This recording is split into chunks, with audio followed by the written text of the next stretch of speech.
impacto a la economía a corto y largo plazo y cuán importantes son las políticas públicas que se adoptan antes y después del paso de los ciclones? Se lo vamos a preguntar a un experto en desastres naturales. La economía de Estados Unidos añade 130,000 empleos en el mes de agosto. Sin embargo, se desacelera el ritmo de contratación de nuevos empleos, un factor que podría indicar la presencia de algunas fisuras en la economía. ¿Qué nos indican estas cifras? A pesar de que la tasa de desempleo sigue baja, profundizaremos en el tema con un asesor empresarial. Nicolás Maduro exhorta al sector privado de Venezuela, hace un llamado a los empresarios para impulsar la producción a nivel nacional con el fin de contrarrestar las sanciones impuestas por Estados Unidos. Pero ¿qué significa que un mandatario que se define como socialista le pida ayuda al último reducto capitalista de Venezuela? ¿Y cómo responderán los empresarios? Fue el hogar de figuras como Mozart, Beethoven y Sigmund Freud, y ahora Viena, la capital de Austria, ocupa una vez más el primerísimo lugar en la lista de las ciudades más habitables del mundo. ¿Cómo se elabora esta lista y qué factores se toman en cuenta? Veremos cuál ciudad quedó también en la última posición. Desde el Centro Mundial de Noticias de CNN en Atlanta comienza el único programa que vive la economía. Esto es CNN Dinero.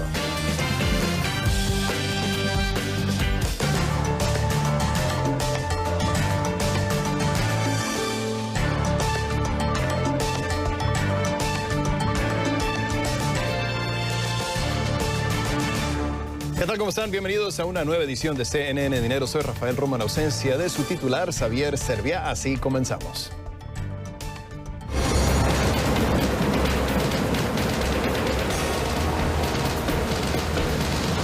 Dorian continúa su paso creando peligrosas marejadas a lo largo de las costas de las Carolinas, Virginia y la capital de Estados Unidos. En fenómenos naturales como este, ¿cuál es el impacto a la economía a corto y largo plazo y cuán importantes son las políticas públicas que se adoptan antes y después del paso de los ciclones? Se lo preguntaremos a un experto en desastres naturales.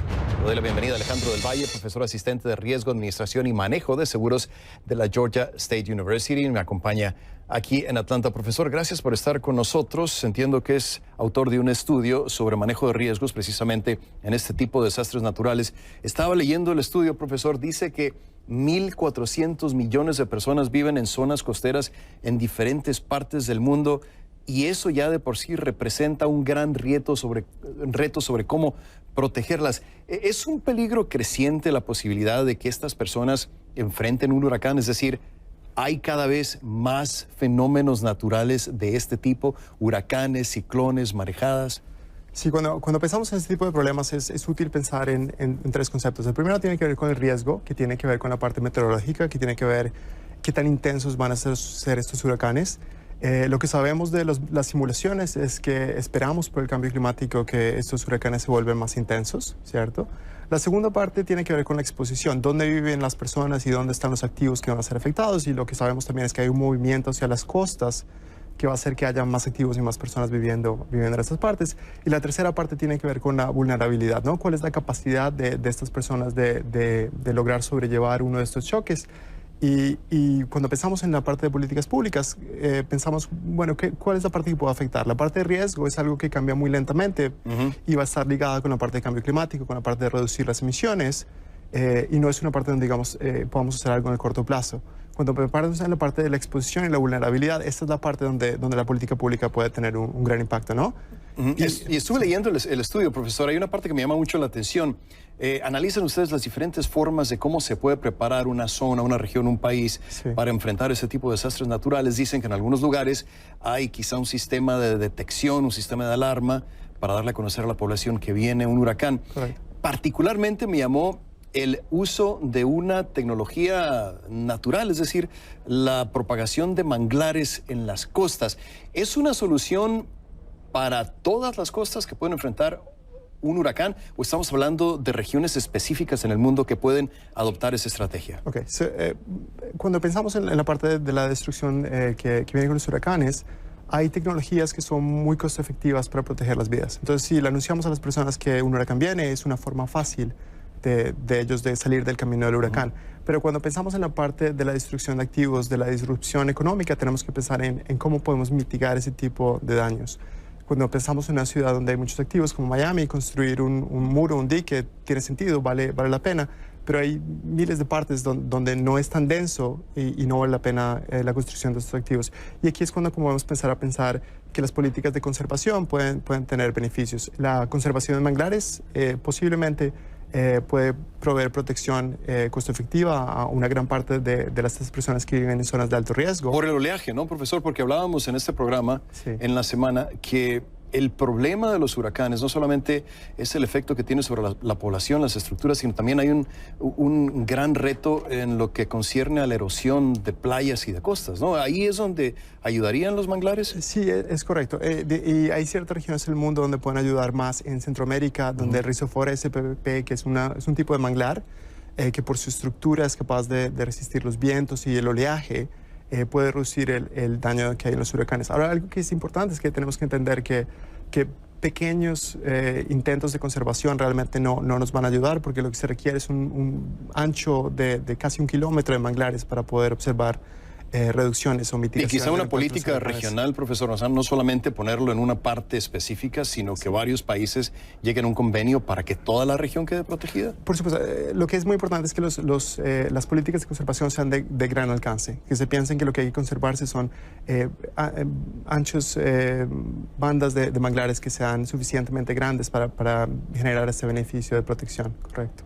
Hay un artículo publicado por el Banco Mundial que dice que dentro de lo difícil que puede ser pronosticar un huracán, lo predecible de ellos son los encabezados que aparecen en los periódicos y dicen, pasa el desastre natural, a la semana, a los 10 días, a las 2 semanas, siempre el encabezado es, ¿por qué no se está distribuyendo la ayuda en una forma eficiente? Entonces, la idea de este artículo del Banco Mundial es que debería de haber una especie de sistema por el cual ya se sabe cómo se va a distribuir la ayuda en un lugar como una isla del Caribe, por ejemplo, en un lugar como la península de la Florida, donde ya se sabe que cada cierto tiempo va a llegar un huracán.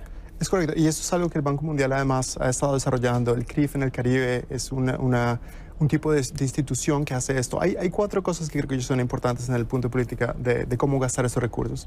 El primero es que los recursos que van a ser utilizados para entender qué tan grande es el peligro son importantes. El dinero que va a FEMA para hacer los mapas de inundaciones es importante, es valioso, es un bien público que es útil. La segunda parte tiene que ver con la prefinanciación de los recursos para la recuperación, ¿no? Entonces, uno no ve a las compañías de seguros saliendo a buscar dinero para pagar reclamaciones, claro, tienen el dinero asegurado.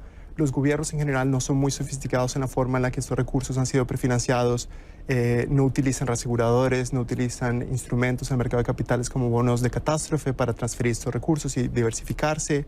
Entonces es importante tener el dinero listo para la recuperación. Y como mencionas, el tercer punto tiene que ver con tener una burocracia eficiente que sea responsable, quién es responsable de qué, cómo se tienen que gastar recursos, que tenga un plan desarrollado antes de que la catástrofe ocurra para que se gasten estos recursos. Ahí está el medio del asunto, precisamente, profesor. ¿Por qué hay renuencia? ¿Será que políticamente hablando tiene más impacto la reacción después del huracán? Sí, por supuesto. Quizás sería una reacción somnolienta si un político le dice a la población, miren, tenemos un plan de 35 puntos para enfrentar un huracán que puede o no puede llegar, a diferencia de mostrarse con los votantes en el momento más necesitado, ¿no? Claro, existe este argumento es creo, cierto, es claro que esto puede pasar.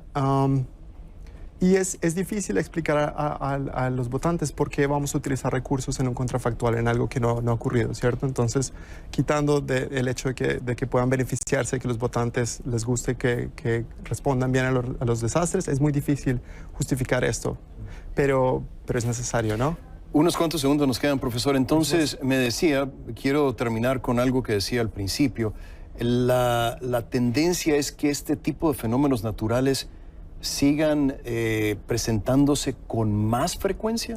Sí, esto es lo que las simulaciones sugieren, y esto sugiere además que tenemos que poner más atención en cómo diseñar estos planes para protegernos de los desastres.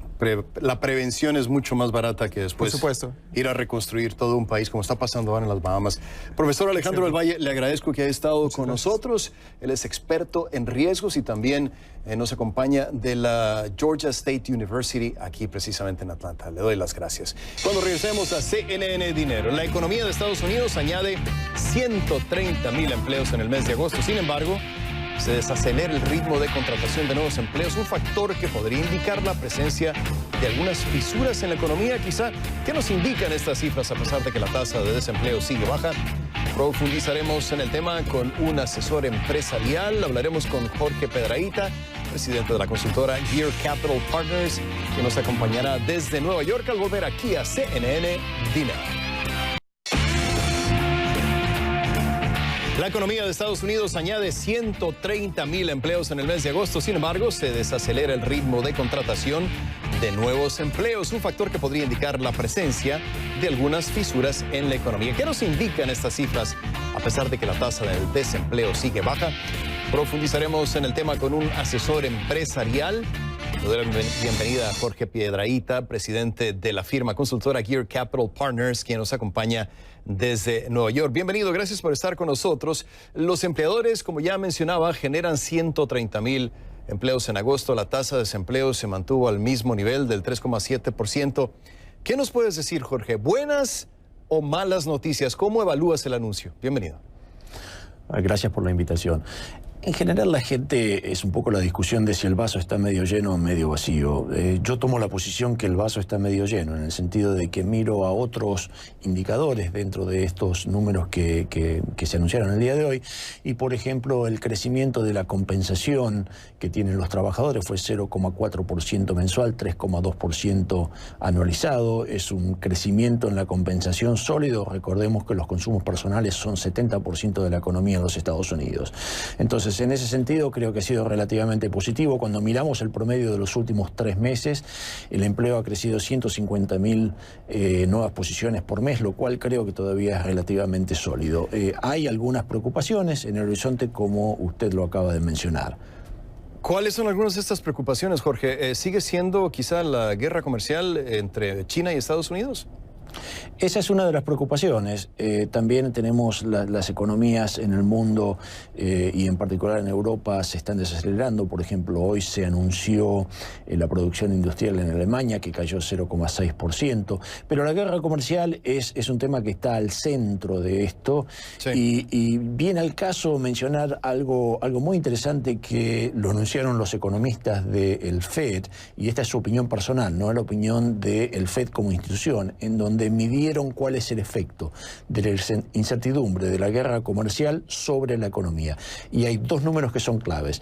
El primer número es el efecto hasta mediados de este año fue una disminución de 0,8% y hacia el año próximo sería un efecto acumulado de un 1%. Es un efecto importante.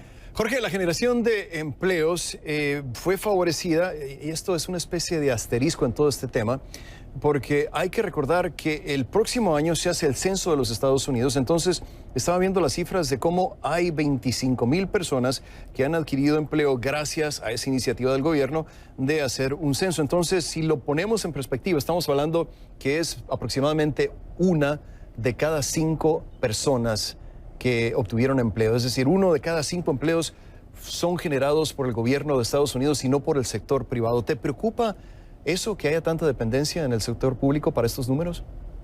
No me preocupa porque en general estos números ocasionalmente tienen elementos que son únicos, pero hay otra encuesta que se hace, esta encuesta de los 130,000 nuevos empleos, es lo que se llama la encuesta empresarial, se recibe información de las empresas. Hay otra encuesta que se hace que es con el sector doméstico, en donde lo que se mostró es que se han generado más de 500,000 puestos de trabajo. Son mediciones diferentes, pero al final del día muestra esta segunda medición, que fue la que mencionaron los voceros de la Casa Blanca, porque son números que se ven más atractivos. Esta segunda medición indicaría que las cosas no están tan mal como la primera medición indica.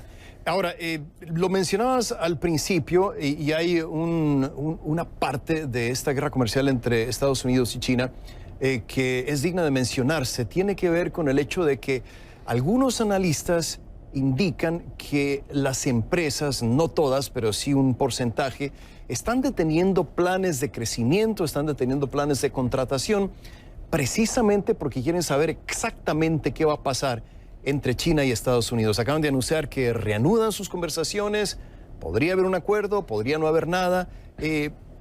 Mencionabas que hay otros factores, pero Esto tiene que ser por lo menos una piedrita en el zapato, Jorge. Por supuesto, y es un buen punto. De hecho, cuando uno mira la inversión de las empresas, ha sido un número que se ha mantenido relativamente constante en los últimos tiempos, y hay empresas que están claramente considerando o esperando a que llegue el momento de definición hacia dónde termina esto. Pero hay otros dos elementos que ayudan a las economías globales. Uno sucedió en el día de hoy, en donde China liberó liquidez en el mercado por 120.000 millones de dólares a través de una reducción de los encajes bancarios. Y luego tenemos la reunión del ECB o el Banco Central Europeo el día 12, en donde allí se espera una baja en la tasa y algunas medidas de lo que se llama, digamos, quantitative easing, o sea, básicamente inyectar liquidez en forma masiva al mercado. Esto sucede antes de la próxima reunión del FED, que es el día 17 y 18, en donde lo que estamos esperando es una baja de la tasa de 25 basis points. Muy pocos esperan 50 basis points. Te adelantaste lo que te iba a preguntar, Jorge, porque de cierta manera se ha convertido en la pregunta obligada, ¿no?, de los economistas. Si, dadas las circunstancias, es prácticamente un hecho esta reducción de la tasa referencial de interés de 1/4 punto porcentual. Entonces tú estás en el campo de los que dicen sí, definitivamente sí va a ocurrir cuando se reúna la FED una vez más el 18 de septiembre. Sí, y 25 basis points es el número que todos estamos esperando. Ahora, en cuestión de empleos, Jorge, una vez más, ¿ves alguna parte de crecimiento en el sector privado? Porque estaba también analizando cifras de empresas manufactureras también un poco débiles, aunque no lo suficiente como para debilitar los números en general. ¿Hay algún otro sector que te haya llamado la atención en el último mes? Bueno, el sector manufacturero es, recordemos, es solo no más allá del 20% de la economía, incluso un poco menos. Ese sector sí está en una leve contracción por ahora, pero entonces el efecto sobre la economía total no es tan importante dada su baja participación. La economía en sí se está desacelerando. Esto no significa que estemos entrando en una recesión, y cuando miramos hacia el futuro y veo los incentivos que van a venir a los mercados globales, me permite concluir que es posible que tengamos un nuevo ciclo o una reaceleración de las economías en algún momento del año próximo. Estamos acercándonos al punto de los 10 años de creación sólida de empleos, Jorge. ¿Hasta dónde va a llegar esta buena racha? ¿Es posible, dadas las circunstancias actuales, que siga así en el futuro? Es posible que siga en el corto plazo. Más allá de eso es imposible de predecir. Sí, bien. Te agradezco, Jorge Piedrahita, que hayas estado con nosotros como siempre. Gracias por tu perspectiva en el programa. Él es presidente de la firma consultora Gear Capital Partners. Nos acompañaba desde Nueva York. Gracias, Jorge. Cuando regresemos a CNN Dinero.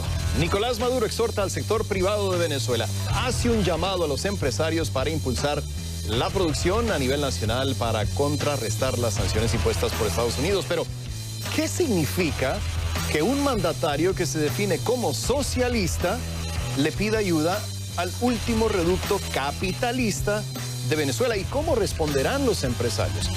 De esto vamos a hablar al regresar con Pedro Palma, director de Ecoanalítica, que nos acompañará desde Caracas al volver aquí a CNN Dinero.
Nicolás Maduro exhorta al sector privado de Venezuela. Hace un llamado a los empresarios para impulsar la producción a nivel nacional con el fin de contrarrestar las sanciones, dice, impuestas por Estados Unidos. Pero, ¿qué significa que un mandatario que se define como socialista le pida ayuda al último reducto capitalista de Venezuela. ¿Y cómo responderán los empresarios? Es precisamente lo que le quiero preguntar a Pedro Palma, director de Ecoanalítica, quien nos acompaña desde Caracas. Pedro, bienvenido, gracias por estar con nosotros. Escuchabas la introducción, supongo que viste el anuncio que hizo el presidente esta semana. Decía, quiero exhortar, quiero invitar al sector privado, a las empresas, a que trabajen más duro que nunca para reactivar la economía de Venezuela. Esto en un país cuyo gobierno, cuyo régimen se define a sí mismo como socialista. Paradójico, difícil de entender, difícil de explicar. Pedro, ¿cómo lo interpretas tú? Bienvenido. Bueno, gracias por la invitación. Yo lo catalogo como paradójico en el sentido siguiente. El gobierno durante 18 años se ha encargado de hostigar al sector privado, ha destruido muy buena parte de ese sector privado. Hoy en día han podido sobrevivir muy pocas empresas a esa política hostil de controles de precios, expropiaciones, expoliaciones, no darle acceso a las divisas para poder importar, en fin, una serie de políticas muy negativas que prácticamente han destruido el aparato productivo privado en Venezuela y que buena parte de las empresas que eran privadas pasaron a manos del Estado. Pero esas son empresas pésimamente manejadas que hoy prácticamente no producen nada o producen una fracción de lo que producían en manos privadas. Entonces, ese mismo Estado que se ha encargado de destruir el aparato productivo interno de Venezuela, tanto privado como público, es el mismo Estado que ahora le está pidiendo al sector privado que dé la cara, que reaccione. Obviamente los empresarios que han podido sobrevivir hasta el momento lo intentarán como un mecanismo de sobrevivencia. Pero las posibilidades de que haya una respuesta realmente positiva y de que veamos una reacción muy favorable en la actividad productiva es prácticamente inexistente, porque la situación que actualmente se vive en Venezuela es realmente dramática. Pedro, ayúdanos a entender cómo es la vida del empresario promedio en Venezuela. ¿Cómo es que puede manejar esa línea tan difícil de encontrar y también tan difícil de evadir entre tratar de manejar una empresa en una forma exitosa, pero al mismo tiempo de no ser tan exitosa que le llame mucho la atención al gobierno, para evitar lo que podría ser una expropiación que ya las veíamos desde que estaba Hugo Chávez en el poder? ¿Cómo se hace esto? ¿Cómo es la vida de un empresario en la Venezuela de hoy? Mira, una vida sumamente difícil y compleja. Realmente cuesta entender cómo han podido sobrevivir muchos empresarios o muchas empresas en Venezuela. En primer término, porque la fuente generadora de divisas en el país es el petróleo, es la exportación de petróleo, y el gobierno también se ha encargado de destruir a PDVSA, y por lo tanto que hoy estemos produciendo 700.000 barriles cuando llegamos a producir más de 3 millones de barriles unos años atrás.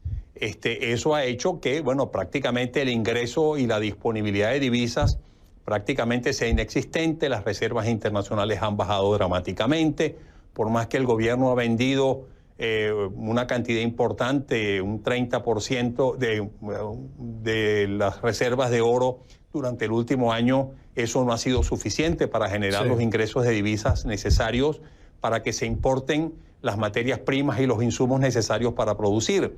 Localmente esos insumos tampoco se producen, y por lo tanto realmente lo que hemos visto año tras año en Venezuela es que esos empresarios tienen que trabajar realmente con las uñas, como decimos en Venezuela, para poder sobrevivir, porque les es realmente difícil mantenerse con vida. Claro, no, me tocó estar recientemente en Venezuela y fui testigo exactamente de algunas de las cosas que dices. Ahora, cuando se habla de Venezuela y en economía, uno no puede dejar el tema de la inflación por fuera. El año pasado la inflación se medía en millones %. Este año algunos economistas dicen que el nivel para el cierre podría estar en el 8.000%, que sería un escándalo para un país normal, pero buenas noticias para un país como Venezuela. ¿Va a pasar esto realmente? Y si está mejorando el nivel de inflación, y digo mejorando entre comillas, ¿a qué se debe esto, Pedro? Mira, la inflación ha cedido durante los últimos tiempos, básicamente a lo largo del año 2019. Y eso se ha debido a un par de factores importantes. Uno de ellos es una política monetaria tremendamente restrictiva implantada por el Banco Central, que ha implantado unos encajes requeridos a la banca prácticamente confiscatorios, prácticamente del 80% en promedio, 100% sobre los nuevos depósitos que haga la banca. Por lo tanto, bolívar que recibe cualquier banco lo tiene que inmovilizar en el Banco Central en forma de reservas y reservas no remuneradas. Eso ha paralizado totalmente la actividad crediticia de la banca y por lo tanto ha paralizado el consumo, ha paralizado la demanda, no hay demanda y por lo tanto los empresarios tampoco consiguen posibilidades de colocar su producción en el mercado local. Pedro, eso ha hecho, obviamente... Sí, adelante, sigue. No, eso ha hecho que obviamente pues, se paralice la actividad económica y que este año estemos previendo una contracción económica superior al 35%. El Fondo Monetario ha puesto esa perspectiva de menos 35% del producto, lo cual ya a una economía que se ha contraído más del 50% en los últimos 5 años, nos pondría a producir prácticamente un tercio de lo que producíamos en el año 2013. Esa situación, pues obviamente ha hecho una paralización total de la economía que se ha traducido, sí, en una reducción de la presión inflacionaria, pero ni remotamente en una solución a la inflación. La inflación sigue siendo sumamente elevada. El último estimado de la Asamblea Nacional ubica la inflación del mes de julio o del mes de agosto en 60 y tanto %. Solamente en un mes, y eso nos puede llevar, sí, a una inflación por debajo de 1.000.000% este año, pero eso no es nada que realmente nos deba llevar a enorgullecernos. Unos cuantos segundos nos quedan, Pedro. No me quiero despedir sin terminarte. ¿Qué tanto está sintiendo el sector privado el efecto de las sanciones de Estados Unidos sobre el régimen? La Casa Blanca decía que no iban contra empresarios, no iban contra el pueblo, iban contra Nicolás Maduro. Mira, sin duda alguna las sanciones han tenido impacto sobre toda la realidad económica venezolana porque pues, han hecho, por ejemplo, que los bancos corresponsales extranjeros pues, se abstengan de seguir dando actividades o negocios con los bancos venezolanos. Ha impedido el que ingresen divisas al país. Todo eso se ha reflejado negativamente dentro de la economía. Pero algo que es muy importante decir es que si bien el gobierno ha mantenido un discurso de que son esas sanciones las razones por las que estamos en este colapso de la economía, lo que hay que decir es no, ese colapso no se debe a las sanciones. Las sanciones han agravado la situación, pero la situación, esta situación de colapso se debe a las pésimas políticas públicas que se han venido implantando en Venezuela durante los últimos 18 años. El 2019, decía Maduro, va a ser el año de la recuperación, lo dijo el año anterior, y bueno, ya perdí la cuenta de cuántos años lo ha dicho. Se nos acaba el tiempo, desafortunadamente. Le doy las gracias a Pedro Palma, director de Ecoanalítica, quien nos acompañaba en vivo desde Caracas. Gracias, Pedro. Y cuando regresemos a CNN Dinero, ¿sabías que cada vez hay más métodos sofisticados con el fin de estafar a los usuarios de redes sociales? Pero parece que Facebook trata de encontrar una solución precisamente imitando algunas de los mismos métodos, algunos, debo decir, de los estafadores. ¿De qué se trata y cómo sucede esto? Te lo contamos al volver aquí a CNN Dinero.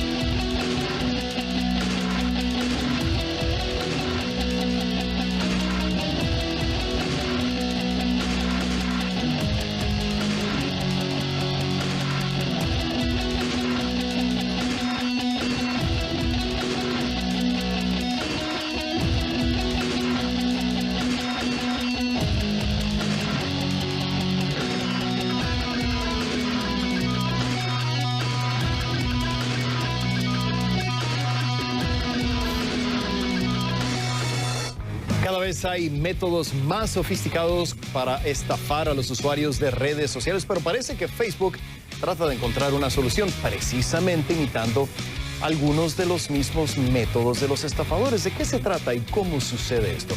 Facebook anunció el jueves que está lanzando una competencia para que se creen videos falsos o deepfakes, como se llaman en inglés. Es una combinación de los términos aprendizaje profundo y falso. ¿Qué pasa? Estos videos usan la inteligencia artificial para mostrar de manera realista a personas que hacen y dicen cosas que realmente no hicieron o no dijeron.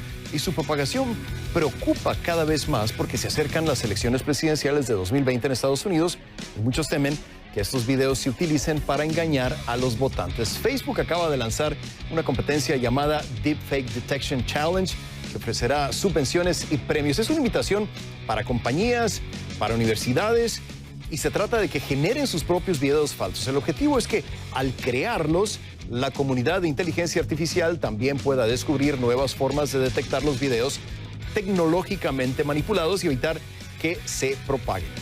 Y ya hay varios participantes en este desafío. Estamos hablando de Microsoft, instituciones educativas como MIT y la Universidad de California en Berkeley, la Asociación para la Inteligencia Artificial y una organización de investigación y de políticas sin fines de lucro.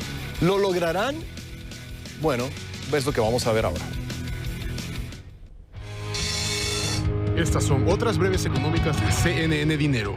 8 estados y Washington, D.C. inician investigación antimonopolio en contra de Facebook. El anuncio lo hizo la fiscal general de Nueva York, Leticia James. Se espera que la investigación se centre en el impacto de Facebook en los precios publicitarios, los datos y la privacidad del usuario, así como en las adquisiciones que ha hecho la red social, entre ellas las de Instagram y WhatsApp. En Miami fue arrestado un mecánico de American Airlines por intentar sabotear un vuelo con 150 a bordo. Abdul Majid Maruf Ahmed Alani es acusado por intentar dañar o deshabilitar el sistema de módulo de datos aéreos de la aeronave, que informa la velocidad, inclinación y otros datos críticos. Esto pasó en un vuelo el 17 de julio que iba desde Miami hacia las Bahamas, según la denuncia. Se reportan más muertes por enfermedad pulmonar vinculada con el vapeo de cigarrillos electrónicos. Funcionarios de salud de Estados Unidos anunciaron el viernes que ahora conocen de al menos 450 posibles casos de enfermedad pulmonar grave que podrían haber sido causados por el vapeo de cigarrillos eléctricos con o sin nicotina y también por THC, un producto derivado del cannabis. Aunque la investigación sigue en curso, aconsejaron no usar estos productos. El primer ministro de China reitera que Beijing apoya al gobierno de Hong Kong. En declaraciones dadas este viernes, Li Keqiang dijo que el gobierno apoya firmemente a las autoridades de Hong Kong en sus esfuerzos por poner fin a la violencia y al caos. Li dice que esto se debe hacer siguiendo la ley y salvaguardando la prosperidad y estabilidad a largo plazo del territorio. Estas fueron otras breves económicas de CNN.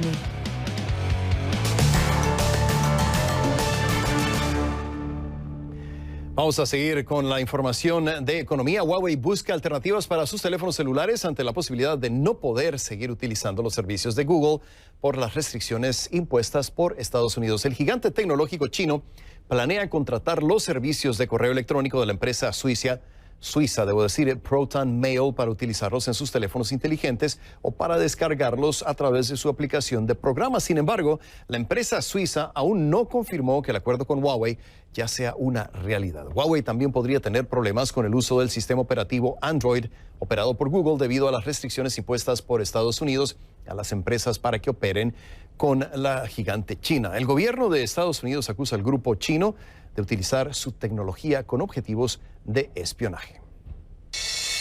Las estadísticas apuntan que cada vez son más las mujeres jóvenes que se incorporan a la fuerza laboral en Estados Unidos. Según informa el medio especializado Bloomberg, el número de mujeres de entre 25 y 54 años en el mercado laboral llegó en agosto a un máximo en casi 2 décadas. Y eso revierte la tendencia reciente de los últimos tiempos en los que la participación fue cayendo a pesar de que el país experimenta la tasa de desempleo más baja en casi medio siglo. De acuerdo con el informe de empleo del Departamento de Trabajo, la participación de la mujer avanzó hasta el 76,3%, la cifra más alta desde 2002. En el caso de los hombres, esa cifra se eleva hasta el 89% en el mismo rango de edad. En Argentina se cumple una semana de las nuevas restricciones cambiarias impuestas por el gobierno de Mauricio Macri. Si bien son muy distintas a las medidas que tomó Cristina Fernández de Kirchner en su último mandato, muchos relacionan esta nueva política con el cepo al dólar que Macri sacó tras su llegada al poder. ¿Qué pasó con el dólar en esta primera semana? ¿Cómo reaccionaron los ahorradores? Iván Pérez Sarmenti nos lo cuenta desde Buenos Aires. También, como saben, tomamos medidas para proteger a los ahorristas y para tener un tipo de cambio estable que no impacte en los precios. Algunas de estas medidas son medidas que solo se justifican en la emergencia, pero son necesarias para la tranquilidad de los argentinos. Cierra la primera semana luego del anuncio del domingo de las nuevas restricciones cambiarias. El gobierno de Macri tomó estas medidas para intentar contener la devaluación del peso y la caída de reservas del Banco Central, que se intensificaron tras las primarias del 11 de agosto. Y si bien en los primeros días estas medidas, que recrean lo que fue el llamado cepo cambiario establecido por Cristina Fernández de Kirchner durante su segundo mandato, no lograron frenar la intranquilidad que se arrastraba desde las primarias, con el correr de los días calmaron, al menos momentáneamente, un poco las aguas. Pero básicamente la caída de reservas que hemos visto fogoneada por la caída de depósitos a través de los encajes ha encontrado cierta calma en los últimos 2 días en la City, después de 4 días hábiles muy difíciles hasta el día martes. Las reservas cayeron en unos 14.000 millones de dólares, actualmente en torno a 53.000 millones de dólares. Están con reservas de libre disponibilidad muchísimo más bajas que antes por las intervenciones y el retiro de los depósitos.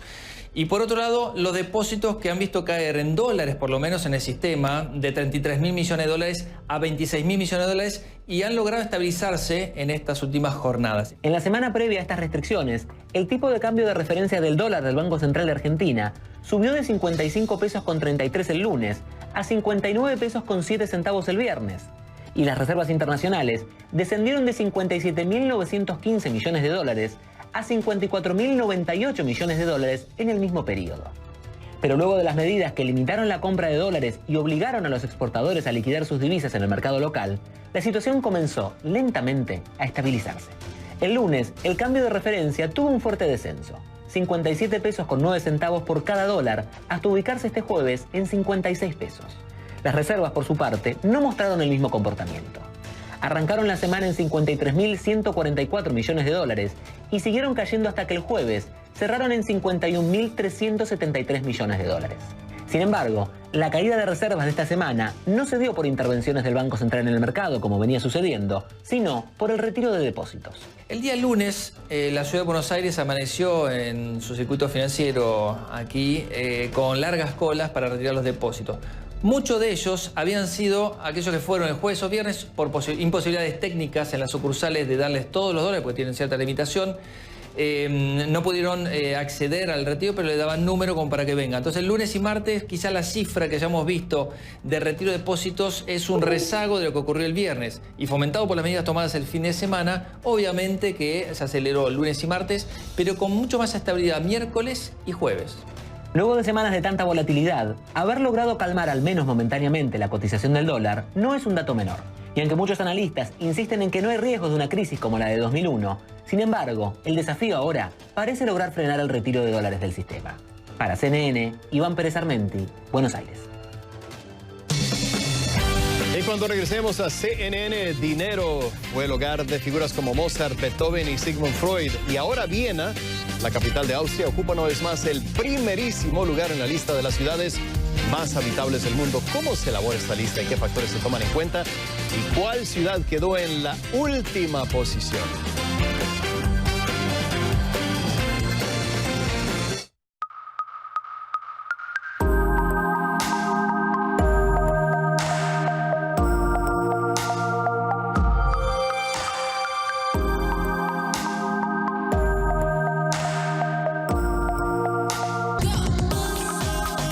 De ver cómo quedaron los mercados y monedas al cierre, aquí tenemos los resultados.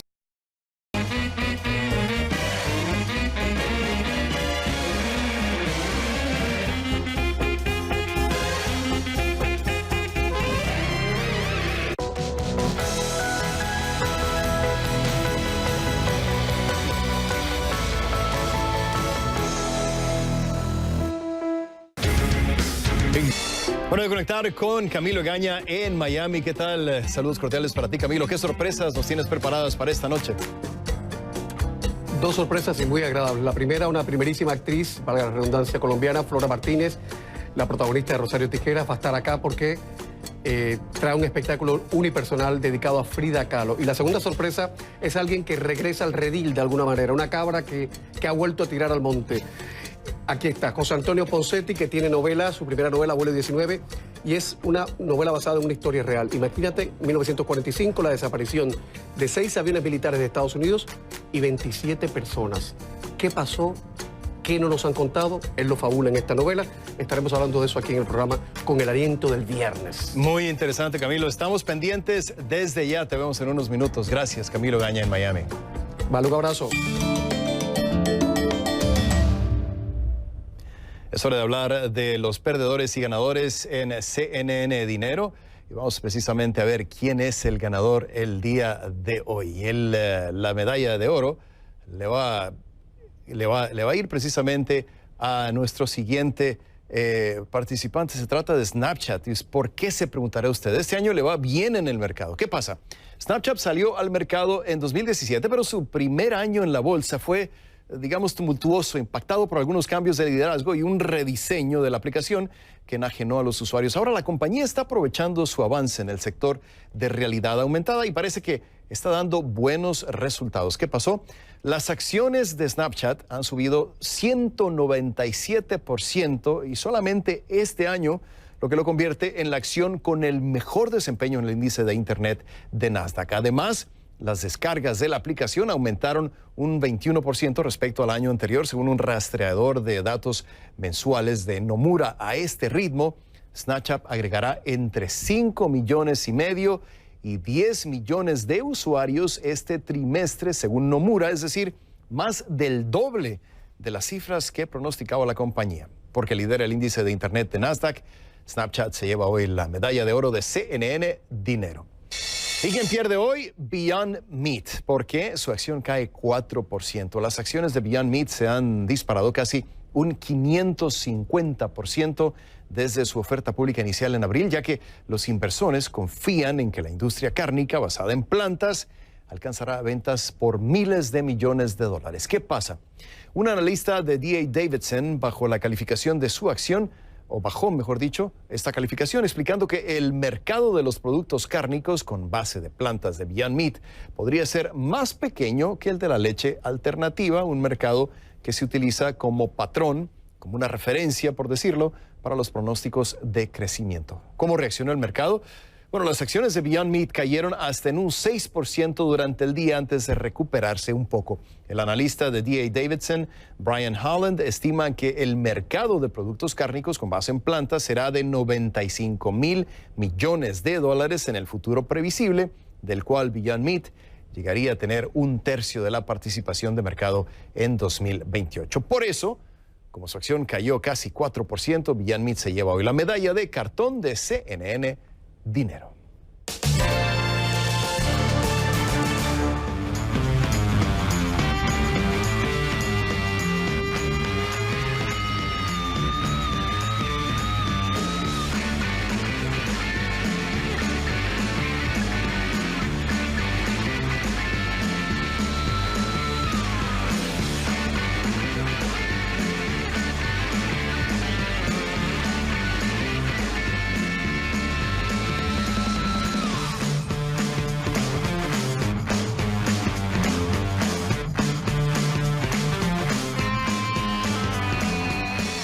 De figuras como Mozart, Beethoven y Sigmund Freud, y ahora Viena, la capital de Austria, ubicada junto al Danubio, el gran y famoso río, ocupa una vez más el primerísimo lugar en la lista de las ciudades más habitables del mundo. ¿Cómo se elabora esta lista y qué factores se toman en cuenta? Veamos el siguiente informe.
Así concluye una edición más de CNN Dinero. Soy Rafael Romo en Atlanta por Xavier Serviá, en nombre de todos los que hacen posible este programa. Gracias por su atención. Nos vemos.